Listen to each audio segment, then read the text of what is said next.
All right. Looks like we're live here at Myth Vision Podcast. Ladies and gentlemen, Dr. Justin Sledge is joining us again. How are you, Esoterica? I'm doing great. Sort of in the middle of Passover, which is the most inconvenient of all Jewish holidays. It's just like a weird fast. I know you can't say that your religious holidays are inconvenient, but this one's super inconvenient. But yeah, otherwise than the inconvenience of Passover, things are great. Actually, heading to New York in a couple of days to go to the International Antiquarian Book Festival, where we're going to be looking at hopefully looking to buy some really cool 16th and 17th century, maybe some 16th century books on occultism and magic and stuff like that. They have a couple of really cool ones up for sale that are. You have to be careful in those kind of places because you have to tell yourself, hey, you got a family. You can't bankrupt yourself buying old weird books. Yeah. You have obviously an addiction that you have to tame. I get it. You got to be careful. Get it. Well, ladies and gentlemen, let's get the party started. I'm looking forward to this episode on magic in the Bible. You remember when the witch at Endor is invoking the spirit of Samuel, and not even like she wanted to. It seems something happens. So we're going to get into that and much more. The Uman and Thuman. We're talk about wherever you want to go, curses and blessings. Why are these even said? And today, is this foreign? Like, why do we not really grasp what is being meant by cursed or blessed? Maybe there's some magic even in those words itself. So before we get started, don't forget to like the video. Go subscribe to his YouTube channel, Esoterica, which is actually in the comment section. Here's his channel here now. Dropping great content over and over. If you want to be educated in esoterics, mysticism, you name it, secret societies, various stuff that's actually not mentioned on YouTube without someone who's a conspiracy theorist jumping on it and having like all sorts of rabbit trails of like, we're really genetically tied to giants or aliens and we're reptilians or whatever. Atlantis is where they were birthing society. And like, you could go on and on. Like, he's an actual PhD. What is your expertise again? Yeah, so my PhD is my expertise is in what is generally called Western esotericism. And so this would include things like the history of magic, the history of the cult, Kabbalah, Hermetic philosophy, alchemy, things like that. So Esoterica covers a wide range of that material. Gnosticism sort of adjacent to that stuff as well. So a huge range of material. My personal interest typically lies in the philosophical background to esotericism. I'm actually my PhD is in philosophy. Unlike a lot of folks who study esotericism, many of those folks are trained in history. I'm actually trained in philosophy, and so I typically look at the ideas that go into making this stuff make sense as much as it does. And you do a good job of that. Anyone who watches can actually follow along and learn something new on every video. You also have a Patreon. What are you offering there? So the big thing with Patreon is it's really two things. One, it's direct access to me. A lot of folks are really interested in learning a lot about this material, and unfortunately, there's just not a lot of folks out there working on this material. There's only one place in the world that even grants a degree in this. And so one of it's you get access to me basically, and I can help you, develop syllabi and study programs and things like that. So folks can really get into reliable sources, because as you mentioned, Derek, a lot of the stuff online is completely unreliable.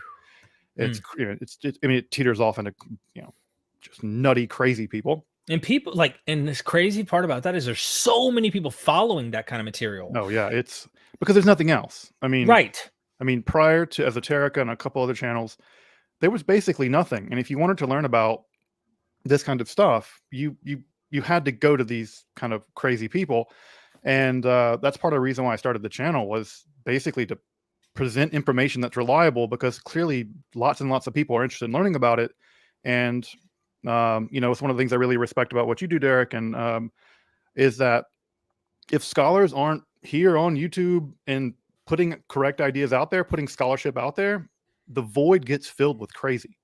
And I was looked at the material that was online, and with the exception of my really good friend Angela, it was just crazy people. And I was like, all right, I'm going to throw Esoterica together, put some reliable information out there. So that's the main thing. And also, this stuff doesn't come cheap. As you can imagine, these books and stuff are not cheap.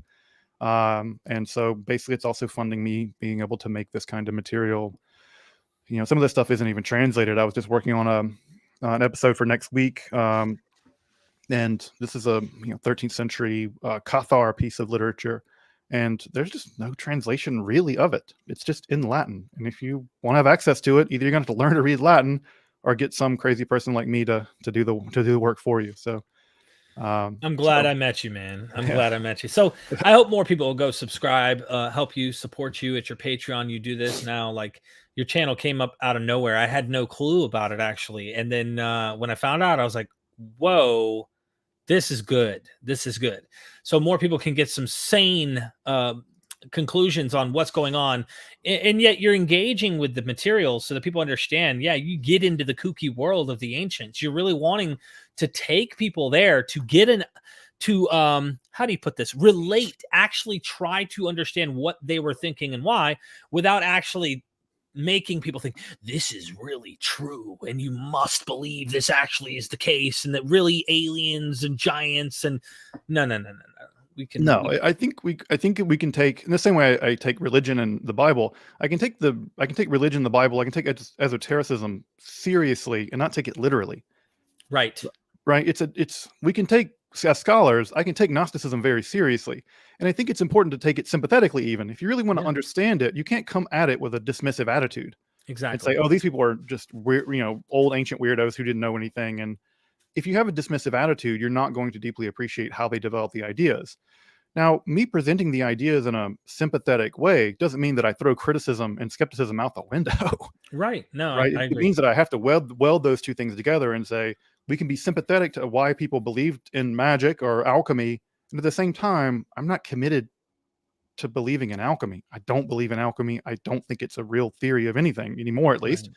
So we can do both. And I think that scholarship is always the ability to try to do both and to present that material to the public in a way that empowers the public to do further research on their own without me trying to convince them they should believe in this stuff. Because that's not my agenda. Well put. Finally of all, if you will, consider joining our Patreon. I notified everybody the live stream's coming. We got a debate coming Saturday.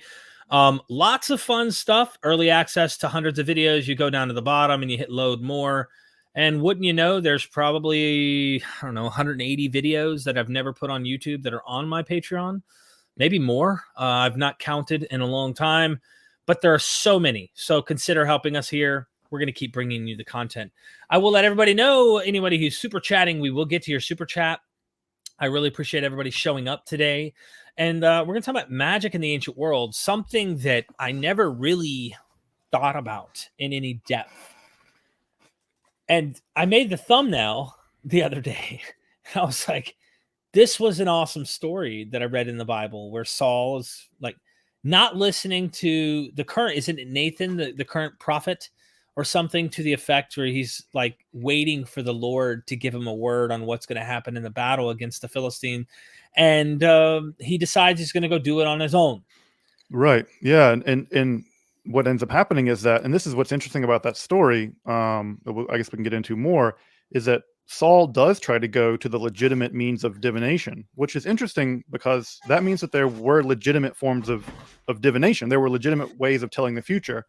And it so happens that the Israelite form of telling the future was through this device called the Urim and the Thummim. Exactly what that was, we don't know. There's some debate about what it was, and we can go into that, I suppose, if you want. But it doesn't work. Yahweh just says, "Screw off, Saul." Basically, Yahweh gives Saul the silent treatment. And so, what does Saul do? He goes and consults what we might call a necromancer now, although in the Hebrew she's referred to as a Baalat Ov. Baalat is just a feminine version of a master of something, but we don't know what the Ov is. This is one of the many Hebrew words that we don't know what it is, but it may be related to ancestor spirits somehow. But she conjures the prophet Samuel up from Sheol, apparently, and he tells the future. And it's unfortunately for Saul, the future's not bright. He'll be dead the next day by his own hand, in fact. Wow. So this is a really interesting story where it's very clear that whoever wrote that story in the Hebrew Bible clearly believed that people could summon spirits from the Israelite afterlife, from Sheol. And what's really also, by the way, if you read that text in the Hebrew, when the Baalat Ov is looking down at the earth and seeing Samuel come up from the earth, she describes him as an Elohim. It's a god coming out of the earth. And most translations will sort of,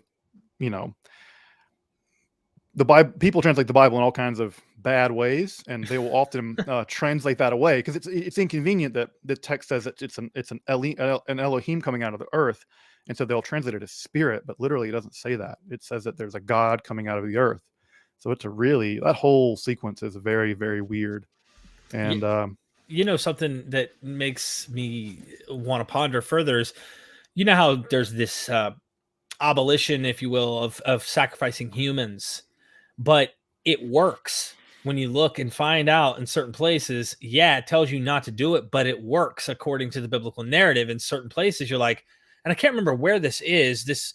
I think this is around the time of Josiah. I could be mistaken, where they literally sacrifice these priests and whatnot on the altar, and because they were doing all sorts of other god worship, etc. Possible temple prostitution, I think, is mentioned there. I cannot remember the exact details.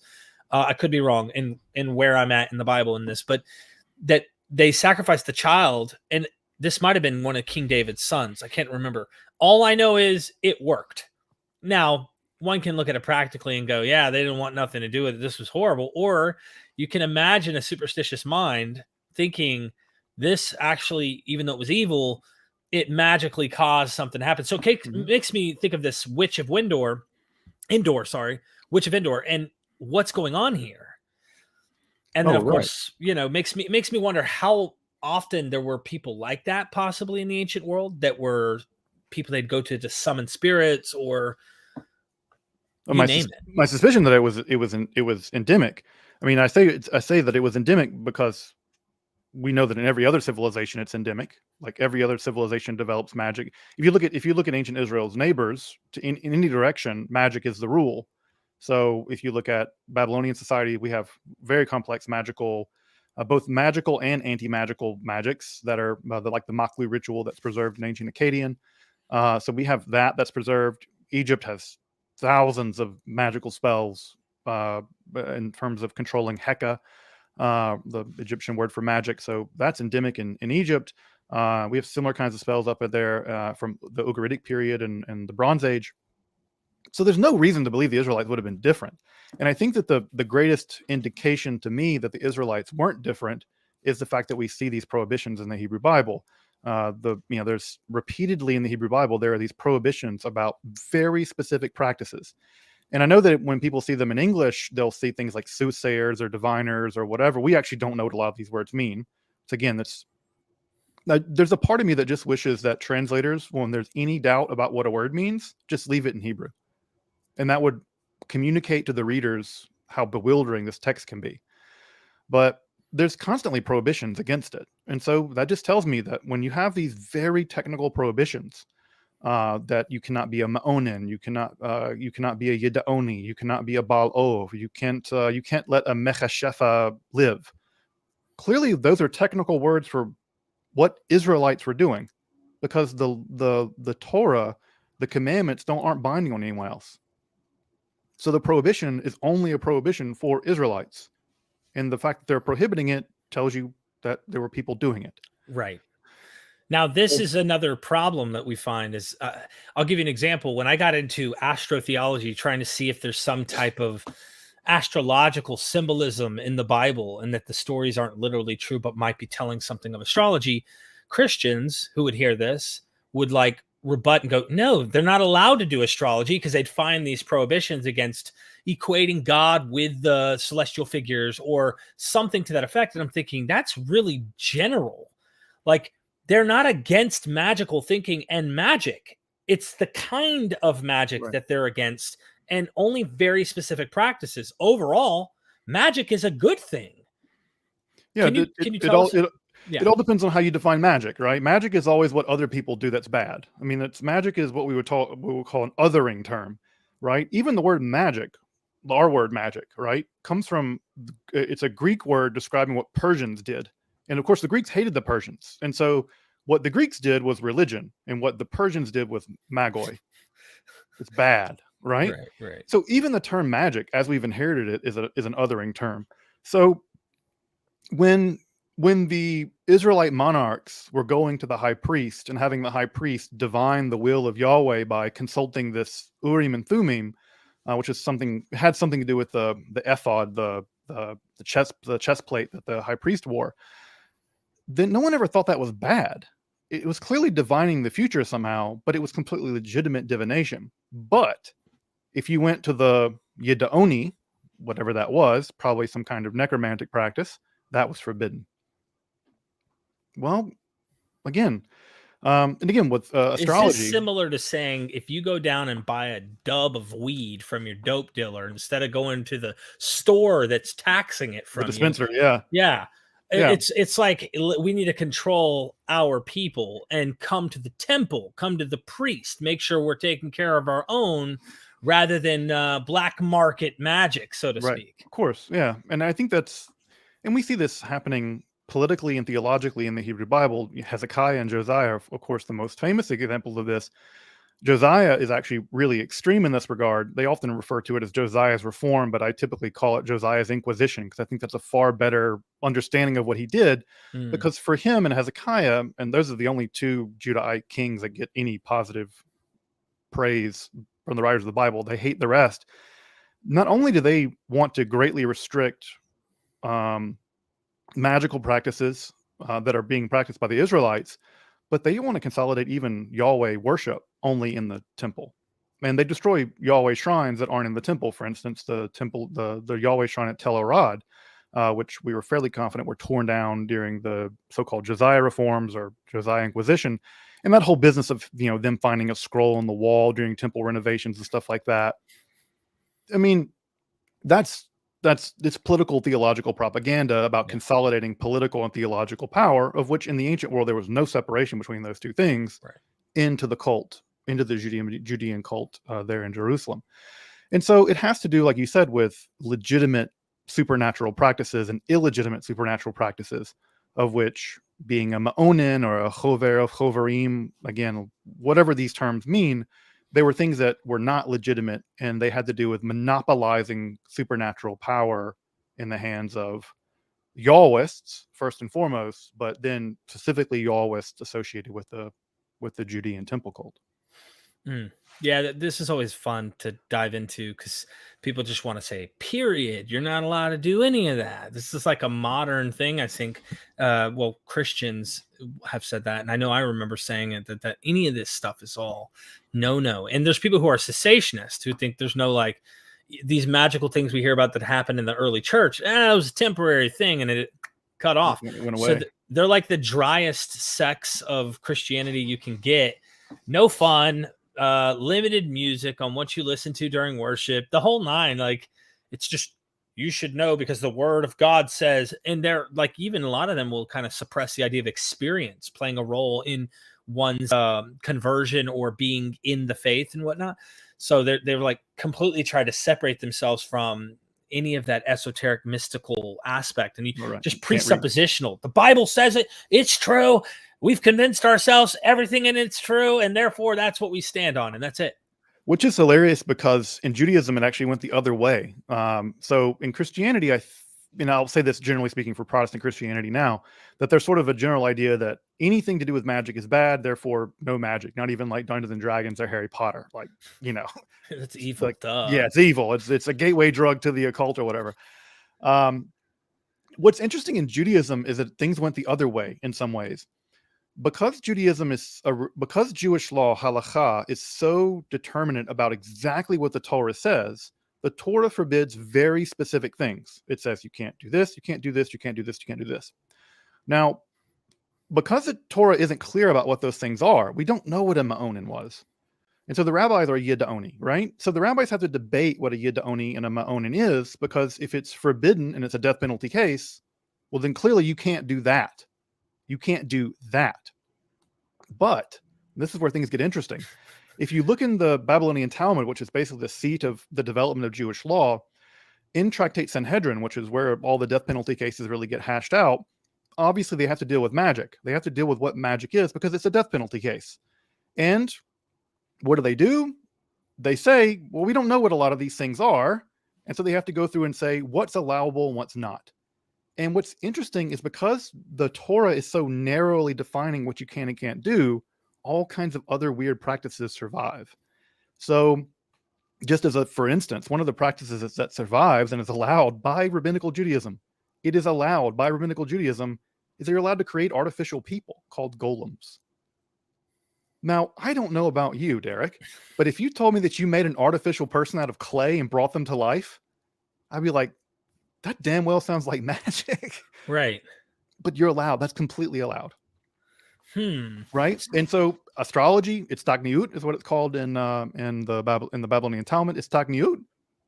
There's some rabbis say, sure, fine. Of course you can do it's Tagniut, astrology. Other rabbis say absolutely not.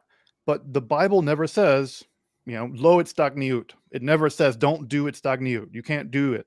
And so there's no prohibition in the Bible on astrology. There is one place in, I think, Jeremiah where it says, don't be afraid of the heavens. It just says, don't be afraid of the signs of the heavens, but it never says, don't read them. Right. So I think there is a prohibition on equating the signs with the divine itself. Oh, yeah, you can't worship them. Yeah. Oh, yeah. Right, you can't worship right. the stars. Right. But no astrologer worships the stars. Right. They simply look at them in the same way that a meteorologist looks at low pressure systems and things like that determine the weather that's coming down the pike. Astrologers, I guess, look at the stars and say, don't go to war. It's a bad idea, or go to war, or whatever. But the Bible never says don't practice astrology. And so it's kind of slides in under the, the Indiana Jones, like as the thing is coming down, it slides in. It's kind of like that. If I may, just as we're diving in, I want one more question from me, and then we'll take our questions from the audience. Feel free to super chat your questions and we will get into them. We'll go wherever they want to go. Sure. That's, I love the questions that come from the audience are sometimes better than I could even conjure up. Sometimes they're better than I can even answer. Right? So Nostradamus, I don't know a lot about this gentleman. Mm-hmm. Was he, first of all, I'd like to know what religion is this guy's background? Was he Jewish? And he was Catholic. Okay. So he found a loophole, or Catholic Church was cool with this guy to some degree. He just went a little far and hid some of his practices, or so the church has always had a let's call it a tortured relationship to oracles, prophets, because one of the apostolic gifts, right, one of the charismatic gifts is the gift of prophecy. The book of Acts makes it very clear that one of the things, speaking in tongues, speaking in foreign languages, the gift of prophecy. And there have been mystics through the Catholic history. Joachim of Fior is one of them. John the Apocalypse, the guy who sees the apocalypse. Hildegard of Bingen, several other people who've existed, and they've had glimpses of the future. So I'm told. Your mileage may vary, but these oracles, these prophets, the Catholic Church has to kind of tolerate them to some degree, because the Bible says that it's at least possible. And so one of these charismatic gifts being prophecy, people like Michel de Nostradamus could be one of these people who could be an oracle, could be a prophet, could be seeing this stuff. Now, if you've ever actually read Nostradamus's prophecies and not just heard about them on the History Channel, right? But if you really read them, God, those things are terrible. He predicted Hitler, except for it's spelled Hister, right? But if you actually read his prophecies, they're real vague, right? They're like, a bear will come from the north and a star will burn like this. And it's, I'm always reminded of Friedrich Nietzsche when Nietzsche said it never hurts a prophet to be too vague. If you're sufficiently vague, you can always say, I was writing poetry, right? That wasn't telling the future. So the Nostradamus stuff, I think it's interesting, but his oracles, I mean, they're sufficiently vague that you can kind of fit anything in there. They're not like on Tuesday, March 10th, 2025, Derek's going to win the Powerball and donate all his money to Dr. Justin Sledge. It's not that. I think that last part would be an error. No, I'm just kidding. I would donate something though. Yeah. No, seriously, that's hilarious. And I think that's exactly what typically happens is if you tap into things that are typically common and they repeat cyclically in history. So there's going to be a war. Sure. Yeah. There's going to be a war. What are the odds there isn't going to be a war? You know, or a plague or some weird thing in the Right. sky or what have you. Yeah. And also just, you know, I think of the Bible, go back to the Bible for a minute. The one time any prophet in the Hebrew Bible tried to predict the future, they were wrong. Ezekiel made the very reasonable prediction that Nebuchadnezzar II would destroy Tyre. That was Nebuchadnezzar II was destroying everything. The idea that he would destroy Tyre makes complete sense that he would do that. Well, he laid siege to Tyre and he didn't destroy it.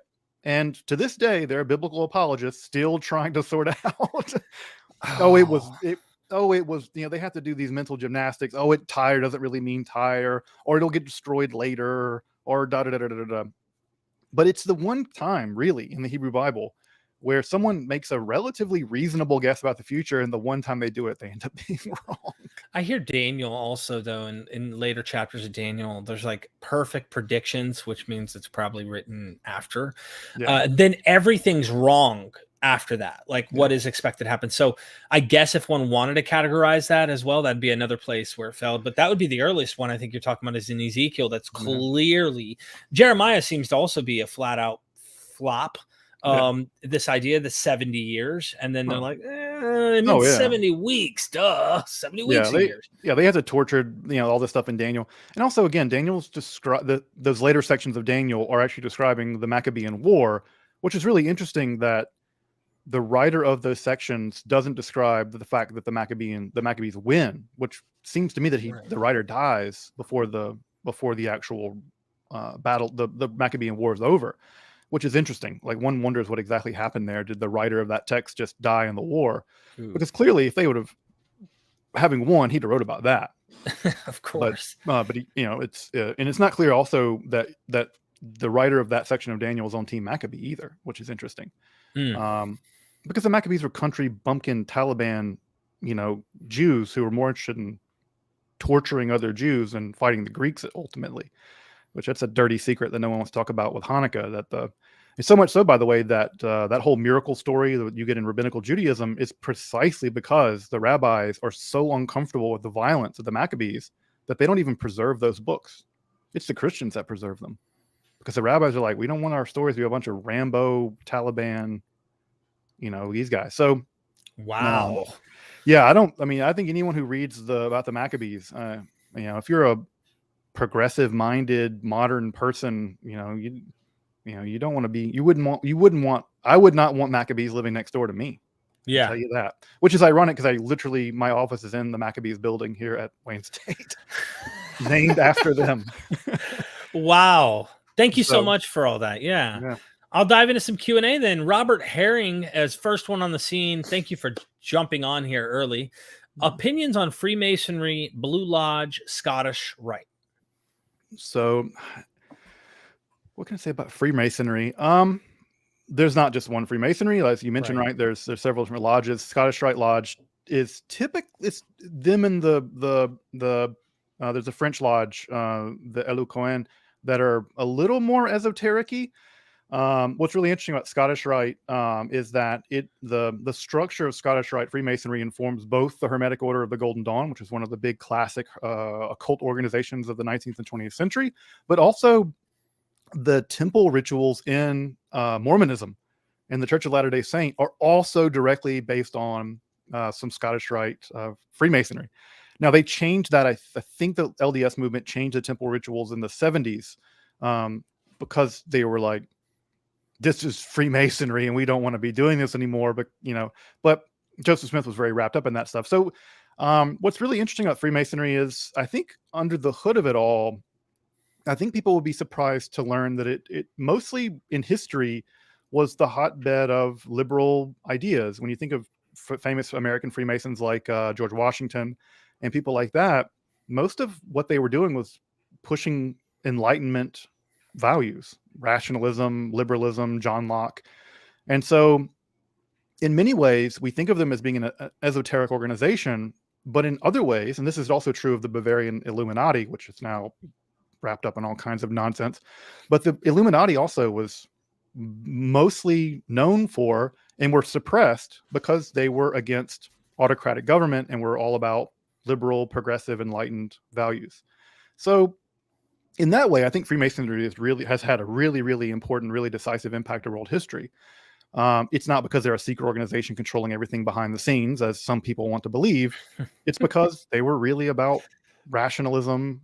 The idea, right, is that a Jew, a rich person, and a poor person could all join a Freemason lodge. And as Freemasons, you're all dedicated to the same values. And that was a great equalizer. And those ideas of equality under God, equality under the law, equality under reason, right? The all-seeing eye that we see on the back of the dollar bill, that's the all-seeing eye of reason. It's a Freemason symbol. And the idea that under reason, under the law, and under God, we're all the same, that's a really powerful, important idea. And in many ways, those kinds of ideas are coming out of Freemasonry and actually enter directly into the United States and liberalism more generally. So I think Freemasonry has had a very positive impact in world history. I think they're having a difficult time keeping the lights on these days. I know that my local Freemason lodge, and I'm not a Freemason myself, we have the largest Freemason lodge in the world here in Detroit. And I think it's only still open because Jack White of the White Stripes donated a whole bunch of money to renovate it. So they're not doing great these days financially. But they rule the world. I mean, exactly. It's a weird thing to rule the world and also not be able to, have to have rock stars keep your lights on. But thank you, Jack White. For renovating the Freemason Lodge. So yeah, I think they're really interesting. I think that they're interesting often for reasons that people want them to be the boogeyman of a lot of conspiracy theories. And when you read a lot of the history, it's like they're not boogeyman of conspiracy theories. They're just pushing ideas like we should all be equal under the law, which was a dangerous idea if you're living in Europe in the 1700s. That's why we fought a revolution in this country, because we really did believe all human beings, at least the smart ones, believe that we should all be equal under the law. And eventually we got around to fixing the whole slavery thing. But I think I find Freemasonry to be a very progressive force in that regard. Thank you so much for that. Scott Daniel said, I've heard through sources that may or may not be reliable that Jesus' use of the Aramaic epitha to heal was a magical invocation. True or nah? I mean, what is the right? Yes. We have to understand that the way that we think about language now is very different than the way that ancient peoples and pre-modern people thought about language. We now, since the 19th century, and I say we, linguistic people, prior to a dude named Ferdinand de Saussure, who was the founder of modern semiotics, since the Saussure, the idea is that the relationship between the sign and the signifier is arbitrary, which is to say that the word dog and the word kelev and the word shin, right, that it doesn't matter which word you use for dog, the animal dog, they're all equally arbitrary. Right? That the word doesn't really matter. That's not the way that ancient people thought about language. Ancient people thought about language as having a connection to metaphysics. So that when I said something, it had a bearing on the thing that I was talking about.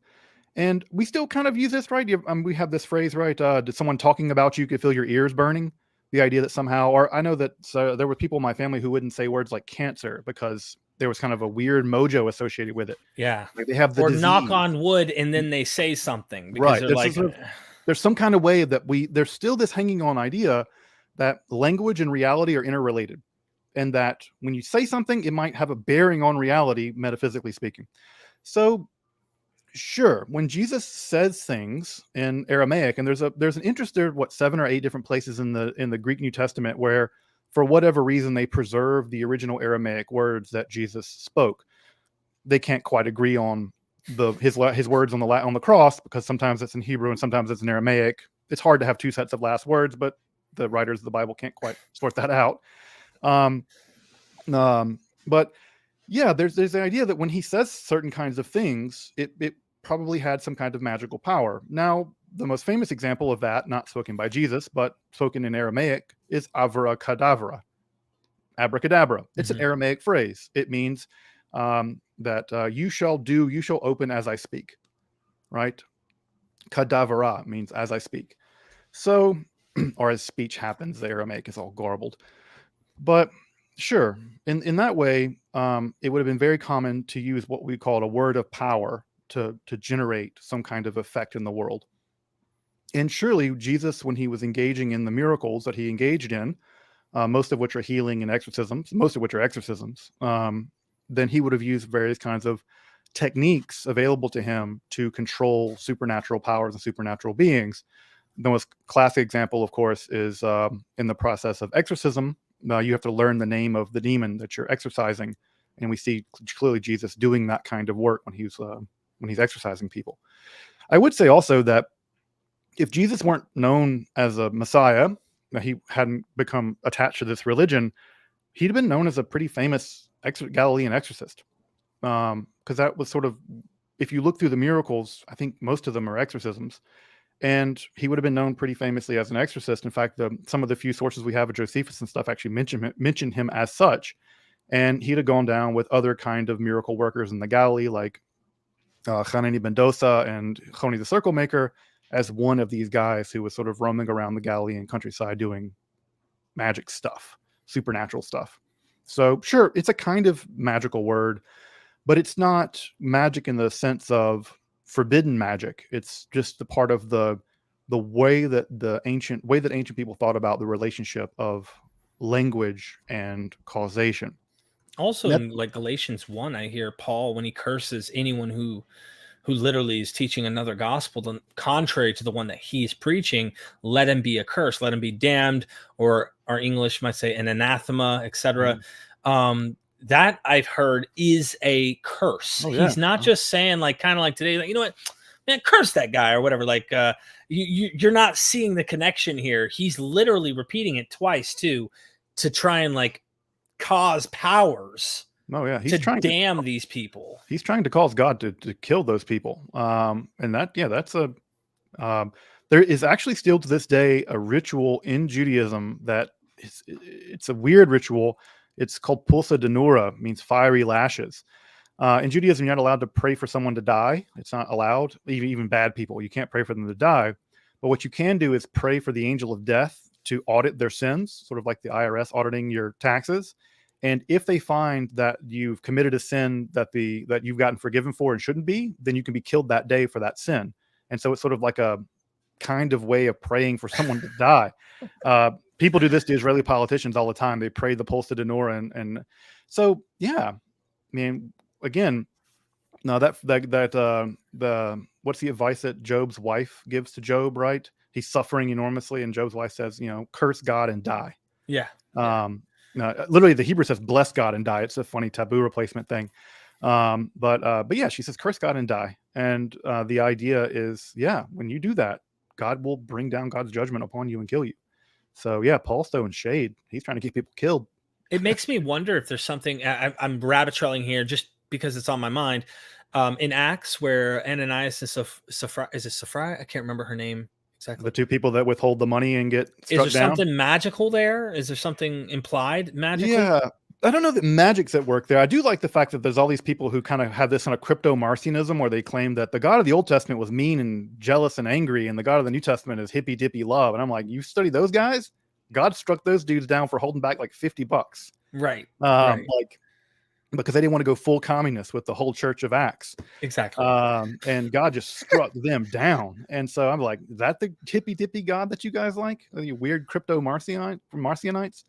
I think I don't know if it's magic. I think that, it's the implied, the writer of that text is trying to describe a church in which God directly punishes people for not doing the right thing. And clearly embezzling money is not going to fly, which is ironic considering that's exactly what Paul's accused of by the early church.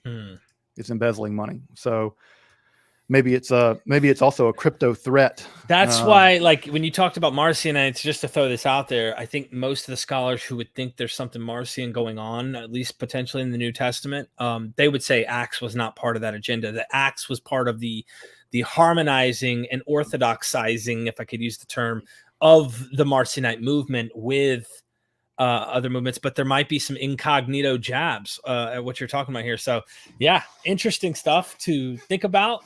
Aaron, thank you for the super chat. Once watched the Great Yom Kippur episode. Any idea how the temple priesthood was able to slaughter hundred thousands of sheep within a few hours at Passover?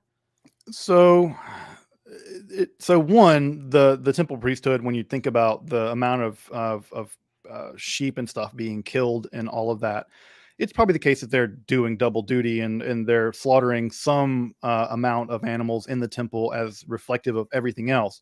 And a lot of those other animals are being slaughtered outside of the temple complex. You can get all kinds of interesting substitutions that go on in rabbinical law about how you can sort of double up and triple up and, to prevent that. But there's no doubt about it that the writers of the Hebrew Bible in the Iron Age, when they were living in Jerusalem, they were living in a city of 5,000 people, something like that. It was a provincial backwater compared to the metropolises that were ancient Memphis or something like Ur or Babylon. And they never had any idea that this would scale, that you would have to get a situation where, oh yeah, you need to like bring turtle doves, and how many people are going to come to whatever to bring a sin offering of like 60,000 turtle doves. So I think that they had to have done some economy of scale to fix it. Now with Yom Kippur and stuff, in the normal temple sacrifices, they're not killing that many animals per day. The most of the sacrifices those days, even on Shabbat where the sacrifices go up a good bit, they're not, or Yom Kippur, sometimes Yom Kippur will fall on Shabbat. It's not that many, all things told. So and you have an army inflate. Yeah, and so when you get the festival, the big religious festivals, I'm pretty sure also that they were fudging the numbers to make that work. They had to have been. You just can't fit that many animals. It also makes me think, like in yesterday's episode I did with Dr. Bird, Jennifer Bird, we were talking about Solomon. One of the questions that came in during Q&A, like what we're doing right now, was about Solomon's wives. Like, do we really think he had 1,000? Are these not inflated numbers to flex on you and make you think, holy crap, like, yeah, he had so many women. And then maybe this is flexing from the temple side of like, this is a good thing. They slaughtered this many animals as a flex on saying we're doing God's work. We're on the right side with God, writing this in the narrative. I don't know. Yeah, I think it's when you get to the Roman period, I think that the amount of animals they're killing in that situation, there's no way they're accommodating all those people. Also, just frankly, I don't think that many Jews were making the pilgrimages 3 times a year. I'll give one example of a person who I know didn't do it. Philo. Philo brags about the fact that he basically he visited the temple once. I mean, he donates a bunch of money for the gold and stuff, the restorations, but he kind of like brags on the fact that he doesn't really even know Hebrew. He's like, I speak Greek and I don't know Hebrew, and I've never been over there. So that's like saying, well, Philo wasn't Jewish. He wasn't pious. He wasn't observant. He was. It's just that observance of Israelite religion was a spectrum of things. And I'm pretty sure there were lots of people, for instance, even in Jesus' day. Again, it's easy to forget that in Jesus' day, the Galilee was cut off from Lower Judea by the Samaritan zone, and crossing through that was not easy. And in fact, that whole area was a wholly different kingdom for a little while.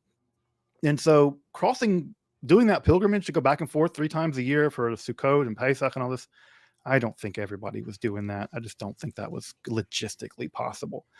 Some people were, sure, but the entire population of Israel, come on, it's not logistically possible. Thank you so much for that. Doc Pluromanaut, thank you for the massive super chat. Good to see you again today. What early 19th century North American occult 19th CN, I think century. Yeah, century North America. Okay, yeah. North American occult influences were present that gave folksy credibility to J. Smith to own things like the Jupiter talisman, or scrying for gold even before using seer stones to translate the BOM, Book of Mormon. Yeah, so the Jupiter talisman that he had it on his body when he was killed, actually, which is interesting. Joseph Smith died in that Nauvoo jail with various kinds of occult talismans on his body. Again, we also know he was very influenced by Freemasonry, and he was also using magic to treasure hunt. I don't know why that doesn't get more play. Like, that should just be like of show. Joseph Smith's life needs to be a Netflix series, honestly. Well, there's a friend of mine actually works with people over in Hollywood, and they're working on trying to put a show out that isn't filtered through apologist lenses. Most of them are. So anything you find out there that might have a Joseph Smith angle, he's already told me they're working and collaborating with apologist historians. So he's been contacting a couple guys that I've actually interviewed, and they're working on putting together a show, getting into the magic, getting into the women in a way that you aren't going to see, because it's all like defending their prophet rather than just saying what really happened. So. Right, which is unfortunate because I think what really happened is far more interesting. I mean, he was a strange guy, but he wasn't. The whole burnt over country in upstate New York was just weird. That whole area was full of like, that's where you have spiritualist movement happening. There are these sisters that are seeing ghosts. There are magic treasure hunters. That whole area of the burnt over district of New York is just full of weird, of which Joseph Smith is sort of starts his life off as a treasure hunter and using magic and peepstones. Actually, he was called Peepstone Joe before he was Joseph Smith, which Peepstone Joe is a fantastic name. Yeah. So where would he have gotten this stuff? The Jupiter talisman he could have gotten from Agrippa. Agrippa would have been well known. There was already a sort of a rising occult renaissance happening in the 19th century. He could have gotten that stuff. I don't think that he would have. He could have gotten it from the Francis Barrett's book. So there's lots of places where he could have gotten that information, these seals and these amulets from. So the scrying stuff that he did with the peepstones, that would have been common. There were lots of people using various kinds of peepstones and dowsing rods and other kinds of technologies to engage in finding treasure, finding water. And in his case, finding treasure, he would just use the exact same techniques that he used to find treasure to translate the Book of Mormon. People forget that the way that Joseph Smith translated the gold plates of the Book of Mormon was not by actually looking at the gold plates. He looked into a hat that had seer stones in them, and then looking into the hat, he would dictate out loud to a scribe what the Book of Mormon said. So it wasn't like he had these gold tablets looking at them, translating them. That's not how it happened. He looked into a hat. And so that's the same way he found treasure. Although, by the way, he was a far better prophet than treasure hunter. So that's how he would have done it. And in the 19th century would have been in the high point of the occult revival. And he could have had access to the Magus by Francis Barrett. He could have had access to lots of other things.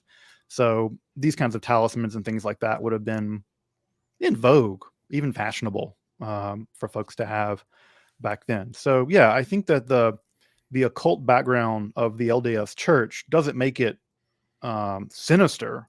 It just actually makes it, if you're going to invent a new religion in the mid 19th century, the idea that it wouldn't be influenced by the occult revival is crazy. Like, of course it was going to be influenced by Freemasonry. Of course it was going to be influenced by these kind of occult revival, because that was what was in the air. This is also the same time as spiritualism and people spirits knocking on doors and things like that. So it was just in the air. That was just that's kind of where America was, especially in the area that he came from. Which, by the way, I went to Joseph Smith's house in upstate New York when I was traveling through that region. It's in Vermont, where he was born, and I had the best time with the LDS elders there. They're like religious looking Jew coming to check out Joe Smith's house. Man, they were on it like white on rice. Now, did you get into? And you know that they weren't going to get into the whole magic and all that, right? No. And they used to have the LDS elder guys come to my house, and I grew up in Mississippi, and there would always be these guys, from Salt Lake or whatever, and they were not prepared to be driving bikes around in the Mississippi heat. So I would always invite them in and give them some water and talk to them or whatever. I couldn't give them tea, right? Because they can't have tea. Caffeine or something. Yeah, the caffeine. Yeah, they can't have. I used to give Mountain Dews to my Mormon friends that came over, and somehow convinced them that if I listen to what they tell me, at this time I was a Christian, will you let me tell you what I interpret this to mean? And they always went, well, Joseph Smith said it meant. And then I'd say, well, this is what I'm, and we went back and forth, and we had pizza and Mountain Dew. They drank the Mountain Dew. Wow, they drank the Mountain Dew. Yeah. Derek, you may have apostatized those poor Mormon fellas. I'm probably a cult leader at this point. So the great deconverter of LDS young guys. Be careful. Peepstone D. Yeah. This is great. Yeah. So okay, Doc Peromona is back. Thank you again for this other super chat, my friend. Seriously, can't tell you how much I appreciate that. There are several red threads of continuity in Acts dealing with paganism magic. One set in Pathos, the other in Lystra. Could Luke be expressing opposition to syncretism, but open to the process of acculturation? I don't know. I'm not quite sure. One set in Pathos and one in Lystra. Yeah, I don't know. I'm not sure the nature of this question. I'm sorry. I hate when people give me do pay super chats. I just don't know the answer to something. I'm not quite sure. Yeah, pagan with dealing with paganism magic. One set in Pathos, other in Lystra. Where's Pathos in Acts? Yeah, I just don't know the Book of Acts that well. So I'm sorry. Is this something, just to throw it out there, is this something that Pervo goes into, Doc? I'd be interested in knowing, let me see, examples of pathos in literature, rhetoric, and music. I'm looking for in the Book of Acts. This should put in the Book of Acts. I mean, clearly, I mean, the idea of syncretism and acculturation, it's definitely the case that Paul is a much more cosmopolitan person than James and Peter. I mean, they're just backwater peasants. They don't know, I mean, they don't know anything really. So I would say that insofar as Paul is going to make this whole Jesus thing approachable to pagans, which that's his target audience. He's clearly mostly fishing in, to mix my metaphors, fishing in the waters of the Eastern Mediterranean basin, primarily in Asia Minor. He has to be willing to engage in some degree of syncretism. Yeah. And again, there's that famous line of him when he's in Athens, right? It's like, though the unknown God you worship is actually the Logos or whatever. I think that's just, he's really trying to have his cake and eat it too. Yeah, that is definitely a perfect example of the author of Acts painting a picture that might have a kernel of truth of how Paul would have evangelized, which would have been like he knew something of their background, their Greek myths, their Greek philosophers, etc. Epimenides, where he quotes, in him we move, we breathe. It's talking about Zeus. Well, this is the God I'm actually trying to tell you about, and he's the one who's. And I don't even, it's hard to say because I think at this point, Jews are equating their law to natural law. At this point, and I don't know if Paul's doing that. Yeah, I'm not sure Paul is. Paul seems to kind of reject certain aspects of saying it's required. I'm even open-minded in Acts that Paul is identifying himself outside in the book of Acts. Pervo mentions this at the end of his commentary, where it's almost like Paul will say things like he's not even a Jew anymore. He's a whole new identity in Christ. So he's not even a Jew. He's not a Greek. He's not a Jew. He's like, I'm neither. This new identity, this new cult movement. So I don't even know where to go with all that. Sorry, Doc, that we are acting like we're talking about what you just asked us and we're really not. Yeah, in terms of the Pathos and Lystra, I have no idea. I have no idea too, Doc. Yeah. This one's above my head. Thank you so much, though, for the support, and I really do appreciate that. Sorry that we didn't have a better answer. Festering Boils, good to see you here. Thank you for the support. Genesis 1:14 says, God made the celestial bodies for signs. Signs for what? Israelite festivals? Well, that's how, isn't that how, what is not Maccabees, but starts with a J, I believe. I can't think right now. Jubilees. The whole book of Jubilees opens up with Genesis being about festivals, etc. Yeah. Other religions use stars as signs for their gods. So signs for what? Israelite festivals. Other religions used stars as signs for their gods. Yeah, I mean, if you just quote the rest of Genesis 1:14, it's relatively clear, right? For Lo'otot, right? For signs, that's what it's translated there for Lo'otot. Otot just can mean any kind of sign. In fact, the rainbow, the Keshet, and the Noah Ark story is described as an ot, as a sign. Sometimes it can mean sign, it can mean miracle, it can mean lots of things. And then it tells you right after, right, moadim for appointed times, set times, festivals, right? And then it goes on to say, and for the lamayim v'shananim, or for days and years, for the calendar. So yeah, I think that if you read the rest of Genesis there, and in the Hebrew, it says for appointed times. Those would be for festivals, moadim. It's still the term used in the Talmud and stuff for specific festivals, for set apart times. And then it says for days, yamim, and then for shanim, for the years. So yeah, I think it's straightforwardly there, just meaning calendrical purposes. I wonder if this, just like every older book, gets reinterpreted in Second Temple Judaism or beyond.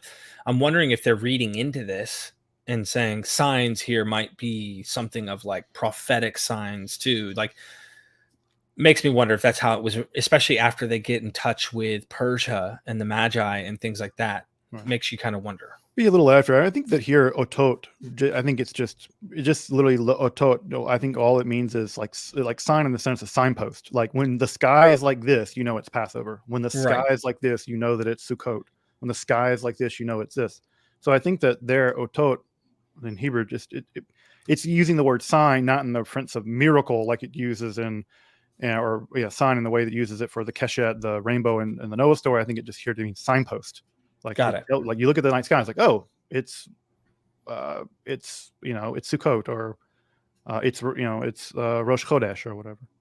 Although that's a weird case because Rosh Chodesh you would have the absence of a sign because it would be the new moon, but the absence of a sign could be a sign. Thank you so much, Festering. Ari Eisen. Sorry if I butchered your name. Thank you for the support. What magical techniques might the Hebrew prophets have used to enter states of prophecy? It's a great question. We don't know. Music seems to be the one. The one case where we have a description of prophets going into some kind of ecstatic, shamanic like condition is when Saul encounters a band of prophets kind of roaming around, and they're playing music and they're in some kind of ecstatic state. I think Saul even strips naked or something in that situation. He had a lot of weird mental stuff going on. So music would have been one of them. And unsurprisingly, that's what we see in lots of other shamanic techniques. Shamans the world over use music as one of the drums, mostly as one of the main techniques by which to engage in achieving an altered state of consciousness. There's no evidence of drug use. So we don't, I know everybody and their mother wants to say, oh, it's DMT or mushrooms. I mean, there's Hebrew words for mushrooms. They would have easily said they ate mushrooms and saw the spirit realm. There's no evidence of that. There's no evidence even of drunkenness. In fact, in cases where prophets are accused of being false prophets, they're often accused of being drunks. In fact, I think there's who was it? Was it Deborah? Was it Devorah, or one of them who was accused? She was speaking to God, and she was accused of having been drunk. So not even alcohol was used much in those situations to alter one's consciousness to enter a state of prophecy. The only example we have is in the Bible, at least, would be music. Now, in later mysticism, and this is in the Second Temple period with Hechelot literature and the Merkavah literature, there is some indication of repeating phrases, long Hebrew phrases over and over, which might have been something like a mantra. And there is some indication of body positions. Sometimes these are referred to the Jeremiah pose, where one puts one's head between one's legs as sitting down, and you bow forward like that.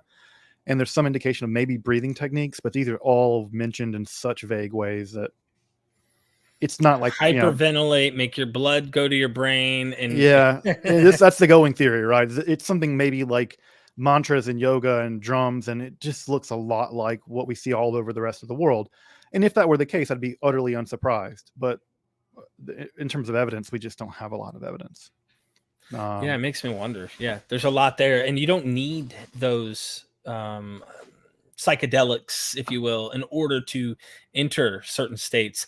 In fact, what always red flag to me too in these situations, and tell me if you think I'm possibly onto something, is like, let's look at Daniel for one moment. There's the miracle of him eating regular seed, right? Going back to the Genesis diet while everyone else is eating meat, etc. But I'm wondering if diet played a role for these prophets, and also the fact that they would fast. Now, if you don't eat after so much time, possibly sleep deprivation, because you're staying up doing whatever you're doing endlessly, you're going to enter into a state where we would probably say someone's manic or something, and you're seeing and experiencing things. You don't need a damn thing to get to that point. Sure. Lack of things actually will take you there. So if you start to not eat, not sleep, you're going to go there. You're going to see things. Something is going to eventually happen. And also just that mental illness was just as real then as it is now. And, we now treat mental illness as a illness. And I think that there was a much different way of thinking about it back then, where if you heard voices from somewhere else, well, you were a shaman, you weren't mentally ill. So just there was a social role for folks maybe experiencing schizophrenia or something like that. And Ezekiel seems to strike me as someone who may have been suffering from some kind of mental health issue. I'm not a psychologist, I can't say, but that would be utterly unsurprising if he were. I will give one example, one exception to this is that at Tel Arad. I always circle back to Tel Arad. At Tel Arad, they recently scraped the top of the sacrificial altar, right? And they found cannabinoids in the residue on top of the altar. And it seems possible, maybe reasonable to me to believe that if you see the Tel Arad shrine, if you get up there and see it, it's a pretty small shrine. And assuming that was covered, that was a small room. And it is a case that in that relatively small room in the Kodesh Kodashim, the Holy of Holies, you are burning cannabinoids as incense on that altar, you're hotboxing. So is that possible? Maybe, right? I mean, and by the way, if you go to the Israel Museum, you can see the shrine there. Josiah tore it down and left it, and it stayed there until archaeologists found it, thank God. And they just literally propped it back up in the Israel Museum, and you can see what it looks like in the Israel Museum, and you can go to the actual site and see where it was. Is it possible they were using cannabinoids to induce an altered state of consciousness in Tel Arad? Totally possible. Totally possible. The archaeology supports it. So for all the Bible believers out there, yeah, get to hotboxing. You should start supporting your local government and make sure that they bring marijuana. Yeah, just go to your local shrine and hotbox and worship Yahweh. I don't know. Oh man, funny little personal information. I'd go through moments in my life where I'd be smoking and be listening to like Jesus worship music and stuff, and be like, man, I'm closer to God. Like there's a long story in my history of like trying to do the right thing and stay clean and not do drugs and things like that. And I'm pretty open about that. I've got my whole other channel where I talk about this, how I survived like near death, literally, with heroin addiction. But yeah, I used to think it brought me closer to God and stuff like that. And then I'd find it being a vice that I couldn't stop. Without it, my anxiety was through the roof. I didn't know how to stop. I was just ridiculously obsessive. Moving on. Yeah, I'll also say, I mean, I definitely met God on psychedelic trips, and my deal with God is always this: if I meet you on LSD, if you're not around after the LSD, I get to opt out in believing in you. Right. While I'm high as a Georgia pine, we can play, but if you don't stick around afterwards, I'm going to deuce out too. Yeah. You may not exist to him or her or it. Yeah. Who knows? Aaron, thank you so much for the super chat. What does Judaism know about the Old Testament prophets? A lot. I don't know. Like, I mean, a ton. I don't know exactly what you wanted me to say. Like, I mean, probably. Yeah, I don't know what exactly I should say. Kind of a shorter question that doesn't really get into like the details of what maybe Aaron's trying to get at. Yeah, I'm not sure I'm not sure exactly what you're getting at, but yeah, there's tons of commentaries on the prophets in the Hebrew Bible.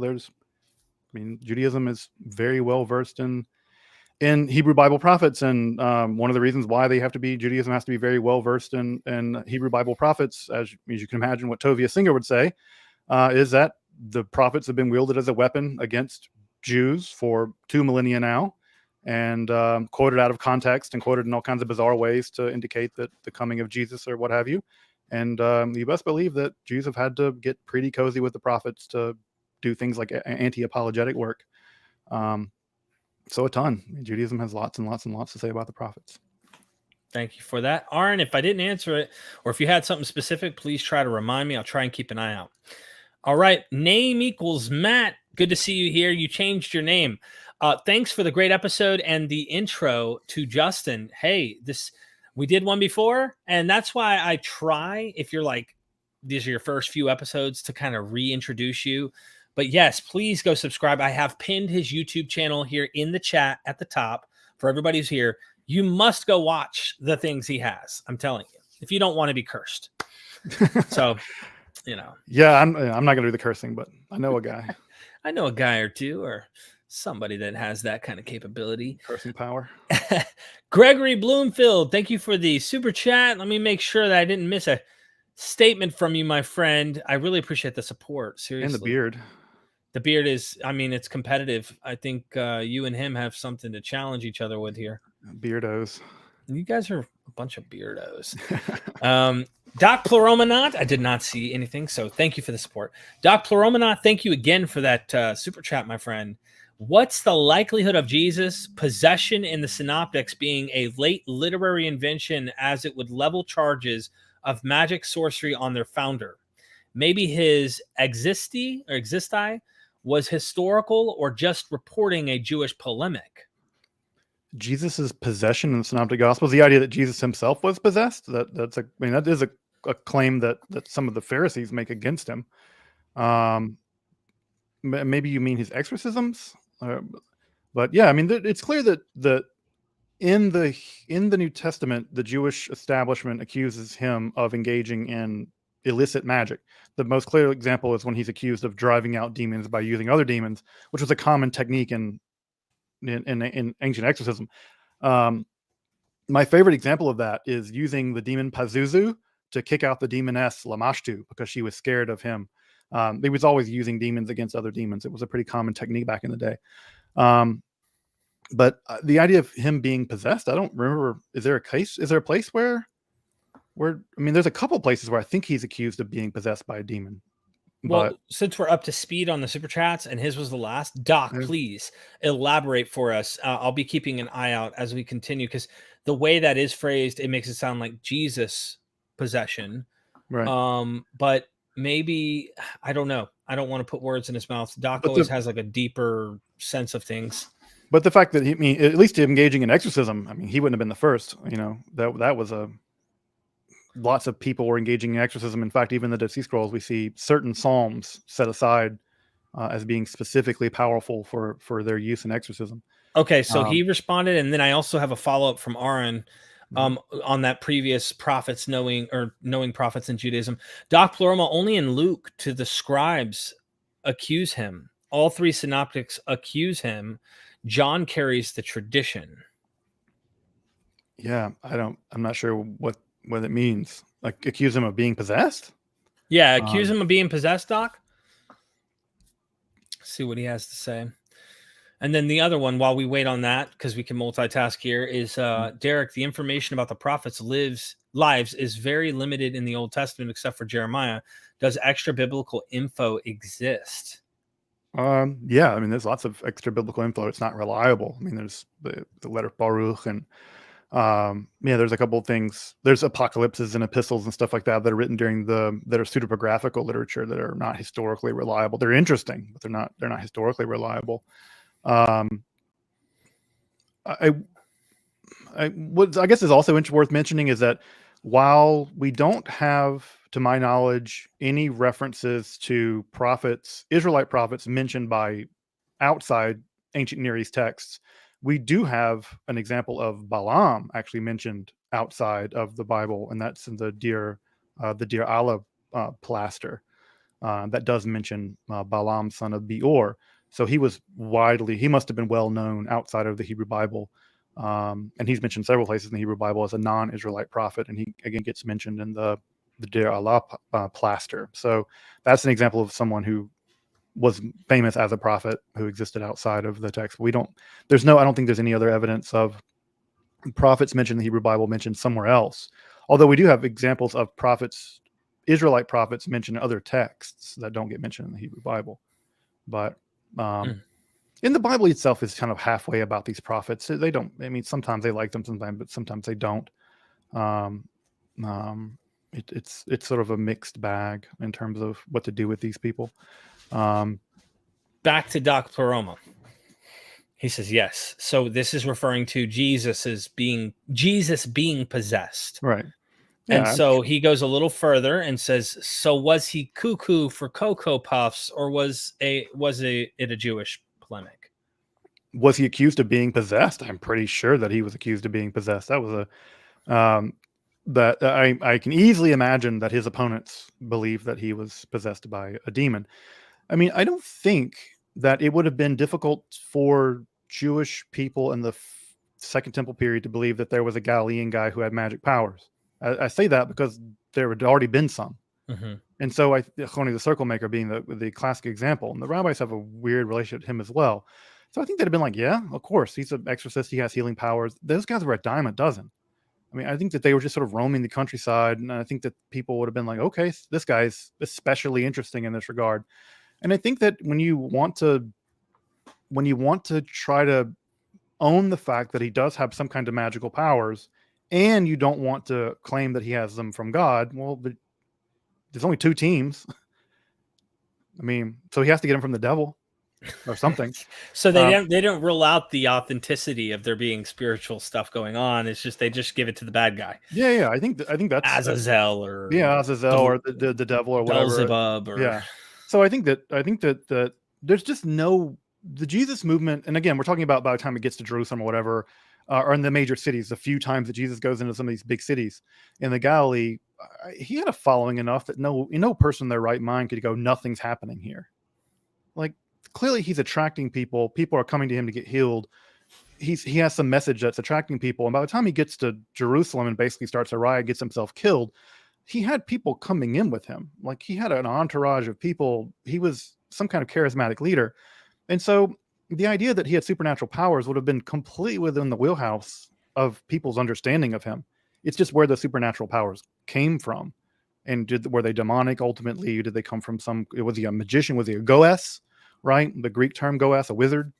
You know what I'd like to do with you? I hate to interrupt you. I really think this is important. I've been wondering this for a long time.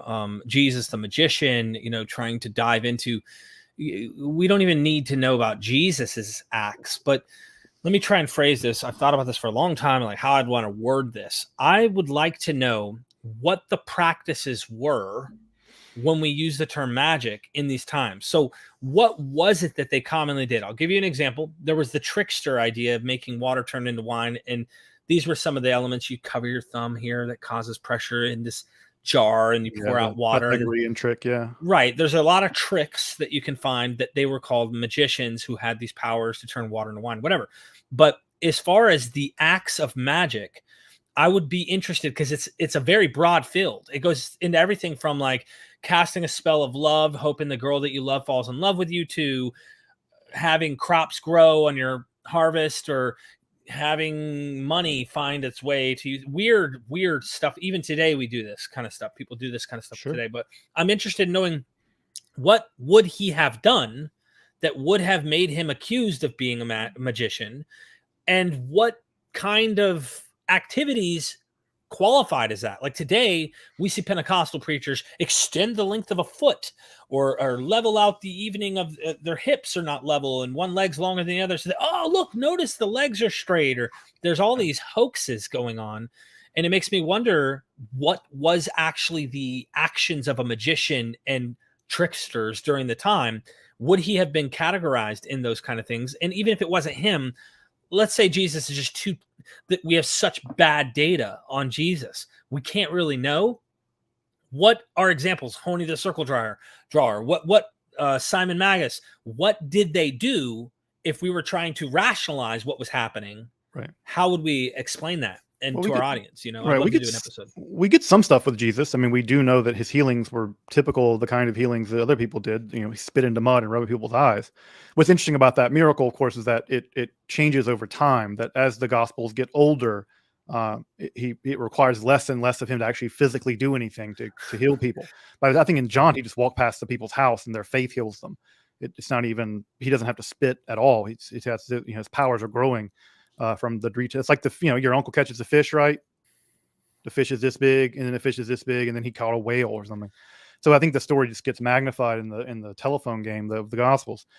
Well, the answer, I think, at some level is we actually do kind of know generally what this would have looked like, because we actually have papyri, a huge amount of papyri that have survived from the late classical period over in Egypt that describe in vivid detail magical practices. Can we go into an episode where we actually talk about what these papyri say and what they would have done?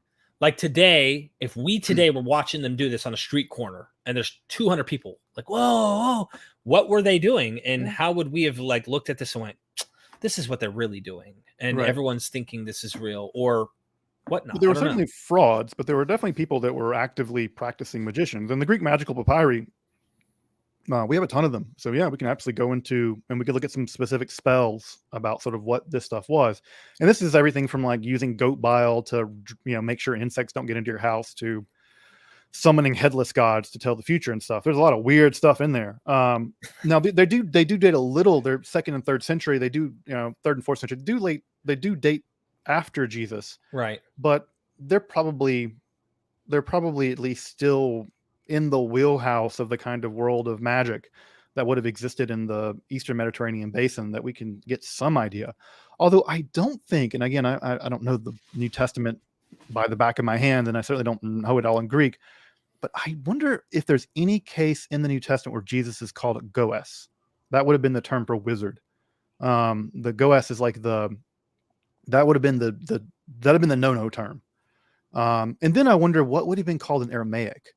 Like if I think, and this is where I try to think in Greek and then translate it into Aramaic, like would he have been called like Mechasheph, or Mechashepha, I guess, in Aramaic, or Shufa or something like that. I wonder when I go back in the terms that they sort of call Jesus, if I try to think about them in Aramaic, and again, I'm always reconstructing Aramaic in my head from the Palestinian Talmud, the Jerusalem Talmud. So I wonder what term they would have hurled at him in Aramaic. But I don't think, and I could be wrong. I don't have the Koine Greek memorized, but I don't think he's ever called a goes. I think that there are other terms they could give, the thaumaturgist, miracle worker. There's a host of terms he could have been called, but I don't think he ever gets called a goes, which would have been that would have been the term for wizard, something like that. But I would have to check. Yeah, you're working on a project right now with Religion for Breakfast on something like this, right? Jesus and magic, or being a magician.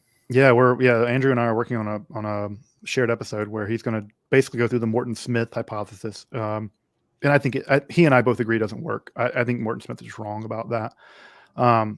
But what he's going to go through that's his expertise. Andrew is really, that's his world. That's really his wheelhouse. And I'm going to be looking at the Jewish side and say, like, what do we know about the kind of magical world that Jesus would have been existing in the Galilee, and what kinds of things, what kinds of things would have, what could we expected out of Jesus? When can we expect that episode to be? I think ready? May. I think we're working on it to May. I mean, he and I are both so busy in terms of content production that we're eternally behind on what we want to be doing. But I think in May, I think it's sometime in May we'll get that out. But I've been going back and rereading all the stories about Choni and Chanina ben Dosa and some of the other stuff that we have in the Jerusalem Talmud, which is a little closer to Jesus' own time and the cultural milieu that he would have lived in. We get some sense of him as a thaumaturgist or miracle worker or what have you. Although a lot of those stories, for instance, the gospel story in John where he turns water to wine, that's really late. I mean, that's not being written down until 70 years after he's dead. And so when I read the water to wine story, which allegedly is his first miracle or whatever, that story's, it's one of those ones that, like, what do I think about that story? Is that one that I think is actually attributable to the historical Jesus? Because it doesn't, I don't think it occurs in any of the other gospels. No, it doesn't. And that's an interesting point. I've thought about the rationalization of this being one of those container vessels that have two compartments, one wine, one water, but no, they're massive compartments. This is a big ass amphora. This is more of a Dionysian, I think, connection to try and make Jesus greater than the Greco-Roman deities in that time. And John, like yesterday, Jennifer Bird, she was talking about the man that Jesus loved, the beloved disciple, and she's saying there could be something else going on here.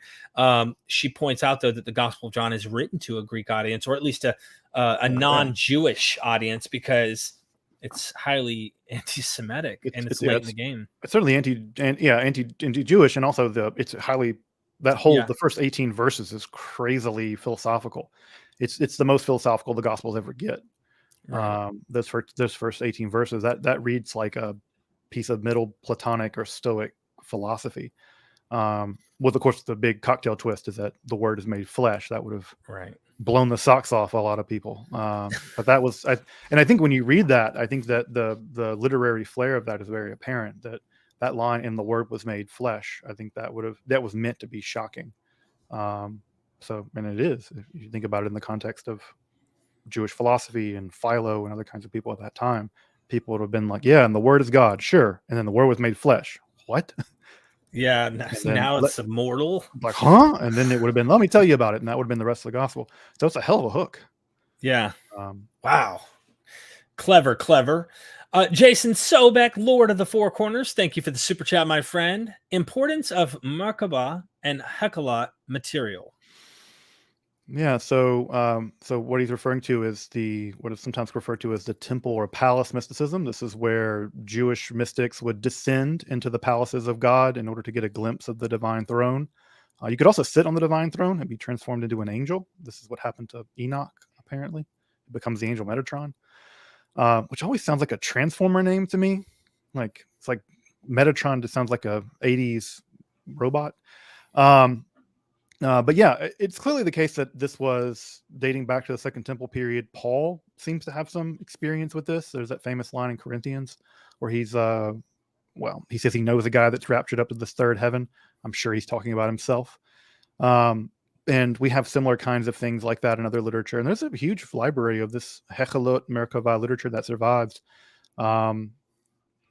It's super weird. It reads like ancient Jewish sci-fi. It's super interesting.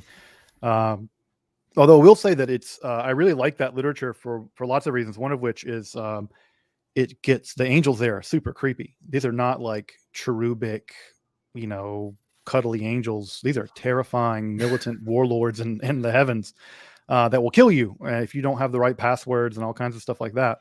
Also, angel magic was also practiced, at least in the late classical period. And we have a text of angel magic, Jewish angel magic, that survives, a text called the Sefer HaRazim, that survives in the Ibn Ezra synagogue in the Geniza there. And so there we have examples where you can summon angels to do all kinds of your bidding, like win horse races and stuff, which is interesting, by the way, because that whole phrase about winning horse races tells us that it was probably written in the Roman period, even though the manuscripts are later. Those kinds of horse races were happening in the Roman period, and we can see magic going back to them. So what we have, and there's also another form of literature called Sar Torah mysticism, where you summon down an angel of the Torah, and the angel mystically communicates to you rabbinical lore instantly. Like, you don't have to study, you just like learn it from this angel. So all of those are interconnected, and how we're existing sometime in the late Second Temple period, and they persisted all the way into the Middle Ages. In many ways, they persist to now. You can still buy Sefer Hechalot at a Jewish Sfarim store. Although it's funny because if you don't look like me, they won't sell it to you. But I gotta grow my beard, is what you're saying, and don't do this. You have to calm it down. Put a black hat on, just cover the black hat, a fedora, and all right. But yeah, it's funny. I'll sometimes go into these places and ask for these kinds of books, and they're like, "Yeah, we don't have them." And I'm like, "You liars! Like, you have them. They just don't want to sell them to me." So I like you could go like wear this kind of shirt, they won't sell it to you, and then you go and like change your shirt and like look more Hasidic, more Haredi, and talk to them in Hebrew or Yiddish, and then they're like, "Oh yeah, we want the Kabbalah stuff." I was gonna say Paul talks about the Torah being given by angels. There's something going on there probably in what you're talking about. So yeah. Wow, thank you. Yeah, angels. Jason. Angels go from being kind of a non-starter issue in the Hebrew Bible to becoming sort of the star of the show by the Second Temple period. The apocalyptic form of Judaism is just tons of angels and demons that you just don't see in the Hebrew Bible. Appreciate that. Maynard Saves, thank you for the super chat. Any validity to 9 shekels of kane? I don't know if I'm pronouncing. Yeah, Cannabis. It's one of the ingredients in the incense used in the temple. Sweet cane or calamus being cannabis in the anointment oil in the Old Testament hot box, and in the in Detroit. I don't know. There's arguments that says that cannabosem, because it sounds like cannabis, that it was cannabis. Just because the Hebrew sounds like cannabosem sounds like the word cannabis doesn't mean those two words are genetically related. They're not actually. The truth of the matter is we don't at all know what was being used in the Hebrew Bible for the incense. And even by the Talmudic period, where they're describing the temple service that happened in the days of the temple, there are some people in the Talmud that they talk to who have memory of how the temple was, how things were done in the temple, and the family that was responsible for making the incense kept it secret. And so there was only one family that made that incense, and the rabbis are unanimous that no one knows. It was a trade secret. And so that family would make it and they would give it to the temple and it would be burned in the temple, but they never told how it was made. So, in fact, I think it's even one of the things that Elijah is supposed to reveal when Elijah comes back before the Messiah comes, is it's supposed to correct all the priesthood stuff and then also say what was in the incense. So the answer is there any validity to it? We don't know. We don't know, because in the Solomon temple, we have no idea what was happening there. There's no archaeological ruins. And even in the second temple period, when we do know of the incense, we do know that the one family that made it didn't put the trade secret out, and there's guesses at it, and one of them being Calamus. That's one of the big guesses, but no one knows what Cannabis is. Some things we just don't, we don't have more data to kind of validate or clarify what is actually being said. Yeah, I mean, we have the situation at Tel Arad, but Tel Arad's really early, and is it the case that whatever they're burning at Tel Arad is the same stuff they're burning in the Jerusalem temple? Maybe, maybe not. We don't know. We do know some gods like to smoke weed, and then other gods probably like to frankincense. Yeah, it just depends on the god, like what he's in the mood for. Yeah, what Yahweh wants at that time. I mean, I do know that Yahweh is definitely a southerner, because Yahweh certainly likes the smell of like barbecue. It's a pleasing aroma to the Lord, all these animals getting burned. If you want to know what the temple smelled like, just go to Memphis and go hang out near one of the barbecue shops and be like, it's a pleasing aroma unto the Lord. Thank you so much for that. I appreciate the funnies. Jennifer Silves, good to see you here. Thank you for the super chat. One of the things Jacob packed to go to Egypt was opium. Does it? I don't know. Shoot me a verse and I can look it up and see. But we do know that they knew about opium and they did use it for medicinal practices. So that wouldn't be surprising. But I don't remember the exact verse where he. Yeah, I don't know either, but it's mentioned opium. But we also know that the Egyptians used blue lotus in their wine when they made wine, and blue lotus is a mild psychotropic. They would steep it in wine and beer and drink that. So that was like a mild psychotropic. I mean, you could still chew khat if you go to, down the Nile. I've chewed khat down the Nile. And I don't particularly like it. It's sort of like the feeling of being drunk and having had too much coffee all at once, which is it's like a speedball. It's not great.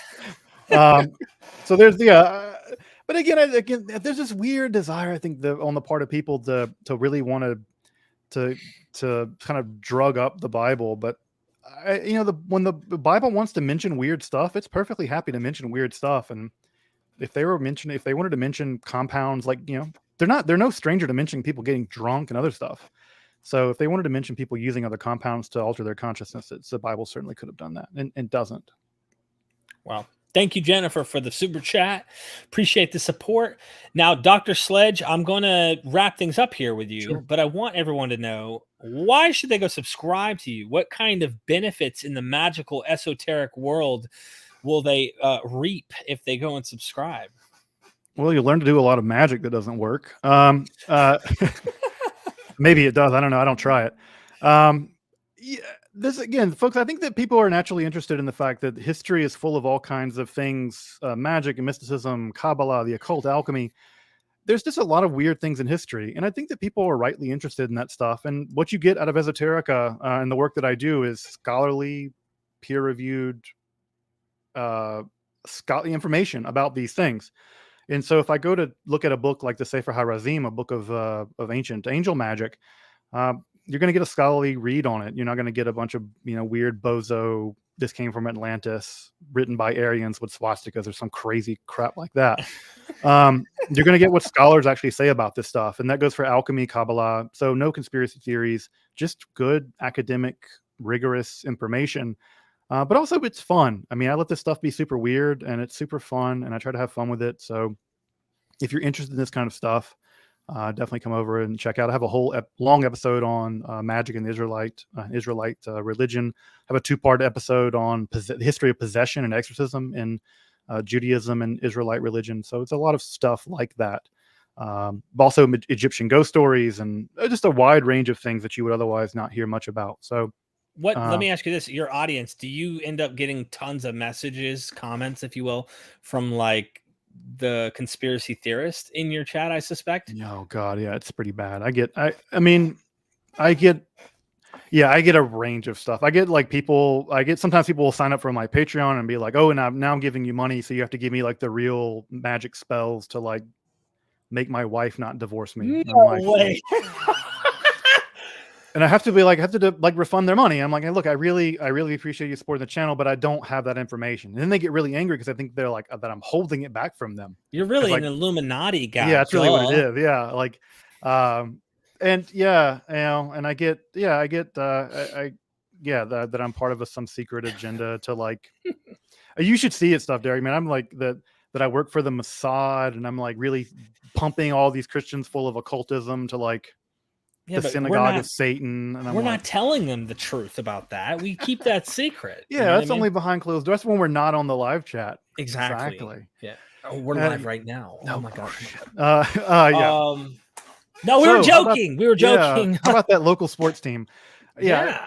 I mean, I get all kinds of stuff, and I have to be, some people write me and I'm like, look, I can't cast a spell to get your wife not to divorce you. You're going to have to go to marriage counseling the old-fashioned way. Now, if they step those zeros up, then we can maybe work out a way of, I can slip you a little papyrus with Well, you could sell them the book that tells them how to do that. I could do that. I could gladly point them, hey, go buy the Betts edition of the Greek magical papyri and good luck. Maybe just like, I don't know, a little romantic tip here and there might work. I don't know. Yeah, I mean, go to counseling and get control of your anger issues. Like, I don't know. Like, I can't. What I can't offer is I can't teach anyone the magic, but what I can do is give you access to real scholarship on magic, the history of magic, the history of the occult, and I think that's neat. I think that material doesn't get covered seriously and appropriately, and I'm really happy to be able to do that. And it's always a lot of fun, talking about whatever, people summoning spirits from the underworld. I mean, when's that not just a weird fun thing to talk about?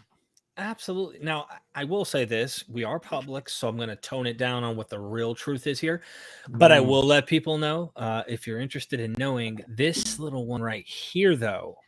Okay, you go for the $100 per month, you'll find out the real deal. Okay, the real deal.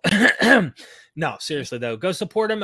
Join his Patreon. You can access him. You can message him personally, talk to him, and access content that you won't find, I suspect, right? Is some of this stuff private? Most of the stuff that I don't keep any sort of academic stuff private, but what I have is actually, as I sign off from here, I'm going to jump onto a patron-only hangout, and that's where we can sort of get into the weeds about some of this stuff. And also, when I'm on the channel, I really keep to the academic sources, but when I'm in private, I can shoot from the hip a little more and speculate a lot more, so it's a little bit more fun in that regard. And we're going to do some meetups. I'm going to be in New York at the end of the week, so going to do some meetups and hang out with some folks. So yeah, nice. Well, yeah, definitely go check out his Patreon. Check out our Patreon here at Myth Vision. Tons of content. I do plan on doing hangouts as well. This is something I've been organizing for quite some time and planning on how I'm going to do this. But yeah, that's it's been a question of mine, like, what platform do I want to use? Because you can't do private live streams through YouTube, but you can through Vimeo or Zoom or something else. So this is something me and my wife have been talking about doing, and I want to start to do that as well with the people who are helping support us. So yeah, go check it out. Subscribe to his channel, like his videos. If you are secretly thinking reptilians are ruling the world, sure, go comment, let them know what you really think. Get that algorithm paying attention to his YouTube channel. More people can actually figure out what's going on, I think, by listening to Dr. Sledge than what the conspiracies out there say in the field of mysticism, magic, you name it, all of these topics. So any final words you'd like to say to our audience? Oh, we do have a couple super chats. Goodness gracious. Just a couple here. Ehrman, Licona. So recent debate between Dr. Ehrman and Dr. Licona, Singer and Sledge. So there's an Orthodox Jewish friend of mine named Rabbi Tovia Singer. Yeah. I think they're trying to say let's debate or something with the wink. Me and Rabbi Tovia can debate about kishuf, about the halacha, hilchos kishuf, whether it's allowed to practice magic. That'd be a fun inter-Jewish debate. I don't know if he would even want to. He's more interested. I've talked to Rabbi about debates. What Rabbi wants is he isn't interested in going and like arguing with critical scholars. He's actually more his number one on the top above everything else he's told me is he is more interested in getting Jews who are being converted, proselytized to, or whatnot over into Christianity. He is more interested in going after apologists, Christians, than he is anyone else. Skeptics, atheists, he doesn't care. Agnostics, doesn't matter. He wants to get all of these Christians who are going into Israel trying to convert, Jews to Christianity, etc. That is his number one agenda. So he probably would turn this down before I finish the sentence, to be honest with you. Yeah, no, I don't think that I don't have anything to debate. Again, I'm not really a debater. Like, it's not like I'm hold positions that are actually that controversial in the end. If someone's like, the Israelites really didn't practice magic, and I'm like, okay, why are there's prohibitions there? Like, what do you? Right. I'm not gonna. I just find that a lot of debates about the resurrection. I'm like, people can't come back from the dead. That's just not a thing. Yeah. Like, it's like one of those things where like someone wanted to debate me about that, I'd be like, that's not physically possible. And if they say, oh, it's a miracle, I'm like, okay, well, I don't know what that is. Right. You can't demonstrate it. Yeah, I'm just like, I'll debate something in which there are contested facts, but there got to be contested facts. And a bunch of people 2,000 years ago saying that some guy went on a mountain and got a bunch of rules and on a rock, and now you can't eat shellfish. Or I'm not going to contest that because it's not facts; it's mythology. Right. I'm with you. Aaron, thank you for the support. I will, if you know of an academic, someone with some respect, credentially, I guess, in the apologist world, let me know. But I've already tried reaching out because I've been friends with Rabbi for a while on getting a debate set up with them, and they all turn him down and keep going, well, he needs to talk to Michael Brown. That's the only guy they keep going back to because Michael Brown knows the Talmud to some degree and he knows the Jewish literature somewhat. So that is the only person that they keep going back to. Every other apologist that I've asked to debate him is like, no, have him debate Michael Brown. That's the same. They always refuse to debate Tovia. It's always weird that, I don't know, Christians, it's just a thing weird about Christianity. They just don't know anything about our literature. They don't know the Mishnah, the Talmud, the Zohar. There's just a weird blind spot that they don't want to study Jewish literature. It's weird to me. It's like just for their own enrichment. It's like it's interesting. But see, Robert's already slipping into this, finding out the truth about you and what you really know. There's no magic mute button for the women. This is something that he's asking for. The secret. Is there a secret? Yeah. If I had a magic mute button, I'd be using it on men a whole lot more than women. I tell you, right? It's the dudes that run me crazy. I was just thinking of me. I was like, I don't shut up. Yeah, I could use a magic mute button for myself.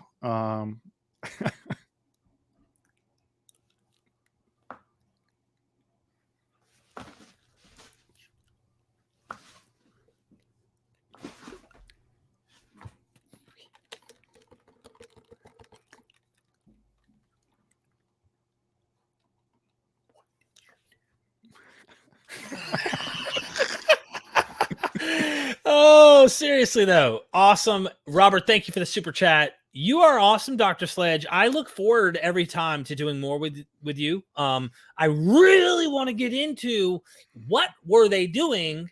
Like today, we have evidence to show Pentecostals playing tricks to make you think you're healed.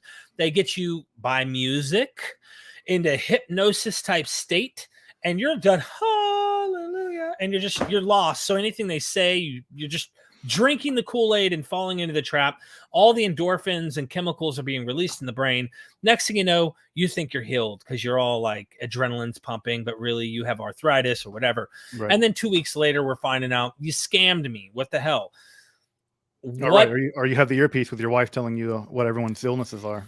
Exactly. On 33rd Street in over on Bakalakadaka Street. You know, like, how do you know this stuff? Well, they wrote it down before they entered in. Yeah. My point is like, it may not be on that level of con artistry, but there may not even need to be these kind of con things. They had such weird beliefs in magic. I'd like to know maybe if we can probe into what was going on around the time of Jesus, maybe, and how, if he was doing things, how people would be convinced that he had powers, you know?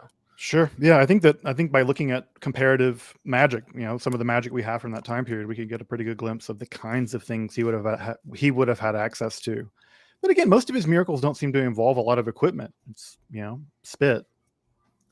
Man, it's not like the dude's carrying around a box of tricks and a magic hat, and you know, it seems like he has the bag of tricks that a Galilean exorcist would have, which is not much. Mm-hmm. I'd like to get into that with you. Just so everybody knows, I didn't even mute myself earlier. I legitimately was muted by the powers of Dr. Sledge. Please go subscribe to him if you don't want to be muted permanently. You know. But thank you.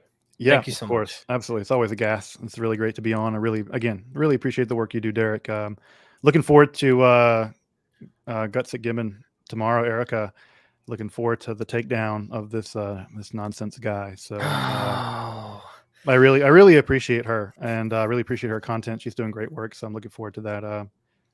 Looking forward to that takedown. I'm sure she's going to do it deftly. So she's great. She is wow. Tomorrow, for those who don't know, I am going to be doing an episode. In fact, I should probably pop it up here just so everybody could see. You're going to want to check this out. Hopefully, I can play it and I don't get in any trouble from reviewing and having his video brought up, if that makes sense. Where is it at? Oh, here it is. Let me pop this up. Sharing the screen now. So tomorrow I am going to be dealing with the out of Africa theory, but what the video that I'm actually dealing with is this one by Robert Sopa here. I don't know how to pronounce it. Yeah, Robert Sefer. He has like all sorts of conspiracy theory ideas about some things. He says he's an anthropologist, and I don't know, it's really kind of like, I want to know what his motivations are. What is he really trying to say and why? I mean, when you see a bunch of swastikas and him talking about Aryans and Atlantis all the time, it doesn't take, the line's pretty easy to read between.